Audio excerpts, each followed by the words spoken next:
First வந்து நீட்டை வந்து இந்த வருஷம் 23 லட்சம் எழுதியிருக்காங்க. ஆவரேஜ் அப்ளிகேஷன் காஸ்ட் போட்டிங்கன்னா ஒரு 350 கோடியிலேருந்து 390 கோடி வசூலிக்கிறாங்க. சரியா? நீங்கள் சொல்கிற மாதிரி ஒவ்வொரு ஆண்டும் இந்த தேர்வுக்கு நாங்கள் இவ்வளோ பணம் செலவழிச்சு, சரிங்களா? இதில் எந்த ஒரு டிரான்ஸ்பரன்சி, இப்போ நீங்கள் இவங்கெல்லாம் ஆர்கியூ பண்ணுறது டெக்னாலஜிலாம் இருந்தாலும் ஹியூமன் விஷன் வந்து தாண்டவே தாண்டாது. நீங்கள் ஹாலில் 5 இன்விஜிலேட்டர் போடுங்க, எதுக்கு நீங்கள் இவ்வளோ செக் பண்ணுறீங்க? 1 ஹவருக்கு முன்னாடி வர சொல்லுங்கள். இன்விஜிலேட்டர் இன்க்ரீஸ் பண்ணுங்கள். ஹியூமனை விடவா ஒரு மிஷின் கண்டுபிடிக்க போகுது? நீங்கள் என்ன தான் நீங்கள் இப்படி இங்கேருந்து பேசுகிறீங்க அங்கேருந்து பேசுகிறீங்கன்னா வாய் லிப் மூவ்மெண்ட்டோ சவுண்டோ பக்கத்தில் போய் நீங்கள் வந்து கேட்கலாமே. ஹாலில் எவ்வளோ பேர் இருக்க போகிறாங்க? 5 இன்விஜிலேட்டர் போடுங்க, ஒவ்வொருத்தருக்கும் நீங்கள் வந்து வாக் பண்ண சொல்லுங்கள். இந்த 350 கோடி எதுக்கு வாங்குறீங்க? அப்ளிகேஷன் காஸ்ட்னு வாங்குறீங்க. ஆமாம், ஒன்லி அப்ளிகேஷன் காஸ்ட் மட்டும் 23 லட்சம். ஆவரேஜாக நீங்கள் 1700 ரூபா அப்ளிகேஷன், எல்லா கம்யூனிட்டிஸ் 1500 போட்டிங்கன்னா 350 கோடி வருது. இந்த 350 கோடியை நீங்கள் வச்சு பணம் பண்ணுறீங்களே ஒழிய இந்த எக்ஸாமினேஷன் வந்து நீங்கள் பண்ணால் TNPCC Tamil Nadu professional college entrance examination entrance அபாலிஷனுக்கு முன்னாடி என்ன பண்ணாங்கன்னா அவங்க வந்து தேர்வு எப்படி நடத்தணும்னு ஒரு கைட் புக்கே வச்சுருக்காங்க. இப்போ நீங்கள் ஒவ்வொன்றிலையும் நீங்கள் வந்து அதெல்லாம் நல்ல விஷயத்தை நாங்கள் கேட்கவே மாட்டோம், நல்லவங்கள்ட்ட எது வந்தாலும் பண்ண மாட்டோம். இப்போ நீங்கள் வந்து ஏன் ஒரு டிஜிட்டல் டிரான்ஸ்பரன்சி, நீங்கள் டிஜிட்டல் இந்தியான்னு சொல்கிறீங்க. போன வருஷம் ஒரு பையன் 65 மார்க் வாங்கி 650 மார்க்காக மேனிப்புலேட் பண்ணி எய்ம்ஸ்க்காக ராமநாதபுரத்தில் வந்து ரிப்போர்ட் பண்ணுறான்னா நீட்டில் என்ன டிரான்ஸ்பரன்சி இருக்குது? நீங்கள் வந்து இவ்வளோ பேசக்கூடிய விஷயங்கள் இன்னைக்கு வந்து டிஜிட்டல் இந்தியான்னு சொல்லும்போது எல்லாத்தையும் டிஜிட்டலைஸ் பண்ணுங்க. நீங்க கேமரா காயத்ரி வந்து ஜேஇ உதாரணத்தை சொல்றாங்க, அத பத்தி வெளியில வரல. மேடம் சொன்னதுல வந்து ஒரே நிமிஷம், இந்த வருஷம் ஹால் டிக்கெட்ல ட்ரெஸ் கோடே கிடையாது. நீங்க யார்ட்ட வேணாலும் கேளுங்க. இப்ப இந்த ஹால் டிக்கெட் என்ட்ருக்கு நான் வேணா காமிக்கிறேன். நீட்டுக்கு ட்ரெஸ் கோடே கொடுக்கல. நீங்க ப்ரௌசர்ல கொடுத்திருக்கீங்க, அது கொடுத்திருக்கீங்க, எது வேணாலும் ஹால் டிக்கெட்ல கொடுக்கும்போது நீங்க இந்த ட்ரெஸ்ல வரணும், இந்த ஃபார்மல்ல வரக்கூடாதுன்னு ஏன் வந்து என்டிஏ கொடுக்கல? அப்ப என்டிஏ கத்துக்க மாட்டேங்குதுன்னா NDA is unfit to conduct any entrance examination. அவங்க சியூடில இதான் பண்றாங்க, ஒவ்வொரு விஷயத்திலும் இதான் பண்றாங்க. அவங்களுக்கு வந்து ஒரு கவர்னிங் ஒரு பாடி வந்து உண்மையிலேயே டிபேட் பண்ணுதா, டிஸ்கஸ் பண்ணுதா? ஏன்னா ஒவ்வொரு இடங்கள்லயும் வந்து நிறைய மிஸ் ஆகுது. இப்ப நீங்க நீட் போர்ஷன்ல இருந்து டெலிட்டட் போர்ஷன்ங்கறாங்க, எந்த போர்ஷன் எந்த போர்டுக்குங்கிறது ஒரு கம்யூனிகேஷன் அவங்க சைட்லயே இல்ல. ஒரு எக்ஸாம் கண்டக்டிங் அத்தாரிட்டி ஒரு எதையும் டிரான்ஸ்பரண்டா, ஈவன் டேட்டா நீங்க வந்து எந்தெந்த ஸ்டேட்ல எழுதினாங்க, எவ்வளவு பேர் நீட்ல எவ்வளவு மார்க் வாங்கினாங்க, எந்த சென்டர்ல. ஏன்னா போன வருஷம் சுப்ரீம் கோர்ட் இன்டர்வென்ஷனால எங்களை எடுத்து அனலைஸ் பண்ணும்போது நிறைய கோச்சிங் சென்டர் உள்ள இடங்கள்ல ஒரு சில சென்டர்ஸ் மட்டும் 700 மார்க் மேல நிறைய வாங்குறாங்க, 650 மேல வாங்குறாங்க. அப்படின்னா அந்த டிரான்ஸ்பரன்சி இன்ஃபர்மேஷனை ஏன் பப்ளிக் கொடுக்க மாட்டேங்கிறீங்க? அப்படின்னா எல்லாத்தையும் மறைக்கிறீங்க. ஒரு டிரான்ஸ்பரன்சி இல்லாத ஆர்கனைசேஷன் வந்து unfit to organise any entrance examination. அதனால என்டிஏ இதை வந்து கேன்சல் பண்ணணும், என்டிஏவே இருக்கக்கூடாதுங்கிறது என்னோட வேண்டுகோள். ஏன்னா போன வருஷம் நீட்டும் பார்த்தாச்சு, ஒவ்வொரு வருஷமும் வேற என்ன ஒரு ஏஜென்சி கிட்ட தவறு இருக்கு, அப்ப வேற ஏஜென்சி கண்டக்ட் பண்ணுமா? அப்ப என்ட்ரன்ஸ்னு ஒன்னு தேவையா இருக்கு, அதை வச்சு தான் நாங்க செலக்ட் பண்ண முடியும். நுழைவுத் தேர்வு வேண்டாம்னு தான் சொல்றோம். நீங்க நுழைவுத் தேர்வு கொண்டு வந்து நீங்க நுழைவுத் தேர்வு கண்டக்ட் பண்றது கூட உங்களுக்கு எலிஜிபிலிட்டி இல்லையங்கிறத எங்களுக்கு வருந்தத்தக்க விஷயமா இருக்கு. கரெக்டா இல்லையா? ஓகே திரு ஸ்ரீதர் சொல்லுங்க. இல்ல இவ்வளவு குழப்பங்களை வச்சிருக்கிற ஒரு ஏஜென்சி நடத்தும் போது அதை எப்படி ஜஸ்டிஃபை பண்ண முடியும்னு கேட்கிறாரு. அதாவது இதில் எந்த குழப்பமே இல்லைங்க. மாணவர்களுக்கு இன்னும் கூட நான் ஏற்கனவே குறிப்பிட்டது மாதிரி இன்னும் கூட அவங்களுக்கு கொஞ்சம் புரிந்துணர்வை ஏற்படுத்த வேண்டியது பெற்றோர்களும் ஆசிரியர்களும் பயிற்சி மையங்களுடைய கடமை. இதுல ஒரு கடமை இல்லையா? பயிற்சி மையங்களுக்கு என்ன வேலைங்க? எங்க பயிற்சி மையம் தெரிஞ்சோ தெரியாமலோ பயிற்சி மையம் இருக்குதுங்க. நீங்க இதுக்கு முன்னாடி மருத்துவ நீட்டுக்கு வர்றதுக்கு முன்னாடி யாருங்க அதிகமா மருத்துவ கல்லூரி இடங்களை வாங்கினாங்க? அதுக்குன்னு தனியா பள்ளி நடத்தினாங்க. அவங்க வந்து +1ல +2 எக்ஸாமும் சேர்த்து திரும்ப திரும்ப திரும்ப அவர்களை வந்து மாதிரி 9th ஸ்டாண்டர்ட்ல இருந்து நீட் கோச்சிங் இல்ல அதுதாங்க இப்ப அட்வான்ஸா போயாச்சு எல்லாமே. இல்ல நீங்க இதுக்கு முன்னாடி நாங்க திரும்ப திரும்ப ஒரு வெள்ளை அறிக்கை கேட்கறோம், இதுல அரசியல் ஏன் அரசியல்னு சொல்லிட்டு. ஏன்னா நீட்டை வந்து நாங்க வந்த உடனே முதல் கையெழுத்து போட்டு நீக்கிறோம்னு சொல்லி தான் வந்தாங்க, அதெல்லாம் நமக்கு தெரியும்.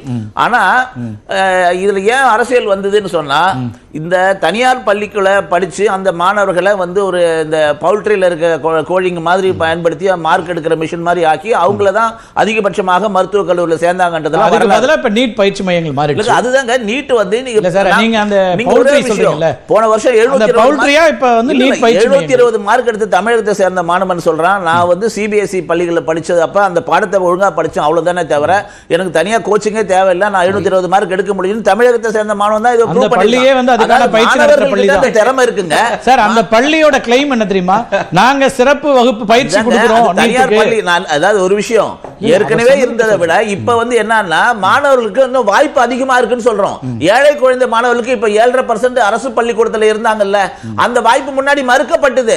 இது எல்லாம் தான் காரணம். 7.5% வந்து மத்திய அரசாங்கத்தினால இல்ல, இங்க இருக்கிற மாநில அரசாங்கம் உருவாக்கி இதை செய்யுங்கன்னு சொன்னதே மத்திய அரசாங்கம். போன தடவை நடந்த எடப்பாடி அவர்கள் தலைமையில கவர்னர் கையெழுத்து போடாம இருந்தாரு.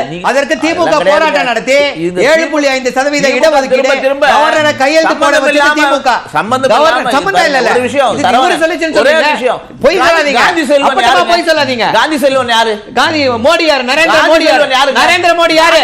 நரேந்திர மோடி யாரு? பிரதமர். நரேந்திர மோடி யாரு? நாட்டுடைய பிரதமர். அப்படிதான் காந்தி செல்வன் இங்க போன ஒரு அமைச்சர், ஒன்றியத்துறை அமைச்சரா இருந்தார். கார்த்திகை செல்வன் உண்மையை பேசுறதுக்கு ஒரு தைரியம் வேணும். காந்தி செல்வன் இதுல டேபிள் பண்ணாரா பண்ணலையா? டேபிள் பண்ணாரா பண்ணலையாங்க? அவர் திமுக அமைச்சர் தாங்க. காங்கிரஸ் தானே கொண்டு வந்தது. ஆர்எஸ்எஸ் எங்க வந்தது? அப்ப தமிழ்நாட்டுல தேர்வு நடந்துச்சா? இதுல வந்து மிகப்பெரிய ஊழல் நடந்துட்டு இருந்தது தமிழ்நாட்டுல. காரணம் என்ன? காந்தி செல்வன் இருந்தபோது டேபிள் பண்ணப்பட்டது. டேபிள் பண்ணது யாரு? நரேந்திர மோடி இருக்கும்போது, நரேந்திர மோடி இருக்கும்போது நேஷனல் மெடிக்கல் கவுன்சில் ஆக்ட் 14 வரப்பட்டது. ஒரு நிமிஷம், டாக்டர்லாம் நிறைய கருத்து இந்த விஷயங்களை பேசிட்டு இருக்கு. நம்ம அரசியல் டெய்லி கோர்ட்டுக்கு போய் இல்லங்க, கோர்ட்டுக்கு போய் காங்கிரஸ் இத மீண்டும் வாதாடி நம்ம தமிழகத்தை சேர்ந்த வக்கீல் தான் அதெல்லாம் கொண்டு வந்தாங்க. அது வரலாறு. இது தேவையில்லாம இன்னைக்கு வந்து ஆர்எஸ்எஸ் அது இதுன்னு தேவைப்படாம பேசுறாங்க. சாந்திட்ட பேசுறாங்க. திமுகவுடைய மனமாற்றல அரசியல் கட்டாயம் பேசுறாங்க. நான் அத சொல்றேன். இது ஒரே ஒரு விஷயம் நான் சொல்றது கேளுங்க. 10 வருஷத்துக்கு முன்னாடி ஒரு இன்டர்வியூல திமுகவை சேர்ந்த அப்ப இருந்த பொருளாளரா சொன்னாரு, நாங்க ஒரு தனியார் கல்லூரி ஓனர்கிட்ட போய் கேட்டேன் 2 கோடி கொடுங்க நிர்வாகத்துக்குன்னா அவர் 1 கோடி தான் தரேன்னாரு. அப்ப ஒரே ஒரு உதவி செய்யுங்க, நீங்க அரசாங்கத்தினுடைய மருத்துவ கல்லூரிக்கு மாணவர்களை சேர்ப்பீங்கல்ல, அந்த லிஸ்ட் எனக்கு கொடுங்க, நாங்க அவங்களே திருப்பியும் கொடுத்துட்டு அவங்க எல்லாரும் அங்க சேர்ந்துட்டாங்கன்னு புதுசா சேர்க்கிறேன்னு சொன்னாரு. இந்த மாதிரி தான் நடந்ததே தவிர இதுல ஏழை மாணவர்களுக்கு அரசாங்க மாணவர்களுக்கு இந்த வாய்ப்பே கிடைக்கல. அதனாலதான் நாங்க கேட்கிறோம். இதெல்லாம் தெரியல. எல்லாம் தெரிஞ்ச திமுக ஒரே கையெழுத்துல நீட்ட ஒழிப்புன்னு சொன்னீங்க. ஒழிக்க முடியல. ஒரே கையெழுத்துல ஒழிங்க. ஒரே பாஜகவுடைய மோசடி தான் நீட் ஒழிக்க போறதுக்கு காரணம். அது ரெண்டு பேரும் பேசாத முன்னாடி சாந்தி காந்தி செல்வன் வரலாறுலாம் இருக்கட்டும். 2019 நேஷனல் மெடிக்கல் கமிஷன் ஆக்ட் மூலமாக பாஜக கவர்மெண்ட் நீட்ட கொண்டு வந்துச்சு. நெக்ஸ்ட் கொண்டு வந்துச்சு. சார் நான் பேசல. சார் ப்ளீஸ், சார் ப்ளீஸ் நீங்க பேசாதீங்க. இல்ல தவறு. நான் பேசும்போது நீங்க சொல்லுங்க. அதுக்கு முன்னாடி வந்தாச்சுங்க. நீங்க சொல்லிட்டீங்க. அவங்க கருத்து என்ன சொல்றாங்க கேட்க போறீங்க. அவங்க நீட்ட சொல்லுங்க. நான் பேசி முடிச்ச பிறகு பேச சொல்லுங்க. This is not right. So தவறு. ஆக வந்து இவங்க தான் கொண்டு வந்தாங்க. ஒருவேளை இவங்களுடைய ஸ்டாண்ட் என்ன வேணா இருந்துட்டு போட்டோம். அவங்க மாத்தணும் நினைச்சா NMC ஆக்ட்ல மாத்திருக்கலாம். ஆனா மாத்தல. ஆக NMC act clearly chase NMC act தான் கொண்டு வந்துச்சு. இப்போதைக்கு நடைமுறையில இருக்கிற நீட். அடுத்து இவர் பேசினாரு, நோக்கம் என்பது தகுதி. இவ்வளவு கஷ்டப்படுவீங்க, பட்டனை கட்டுவீங்க, பிராவை கட்டுவீங்க, தாலியை கட்டுவீங்க, எல்லாம் செய்வீங்க. எக்ஸாம் முடிச்சதுக்கு அப்புறம் அப்படியே பர்சன்டேஜ்ல குறைச்சு 0% இருக்கிறவங்களுக்கு சீட்டு கொடுப்பீங்க. அது பரவாயில்லையா? அப்ப எதுக்கு இந்த நீட்? நோக்கம் வந்து தகுதி திறமைன்னா எதுக்கு நீங்க தனியார் கல்லூரிகளுக்கு ஆதரவாக அவங்களுக்கு சீட்டு வேஸ்டா போகுது? அவர் என்ன சொல்றாருன்னா 2 கோடிக்கு போனதை நாங்க இப்ப வந்து பிள்ளைகளுக்கு கிடைக்குது. இல்ல அது இருக்கு.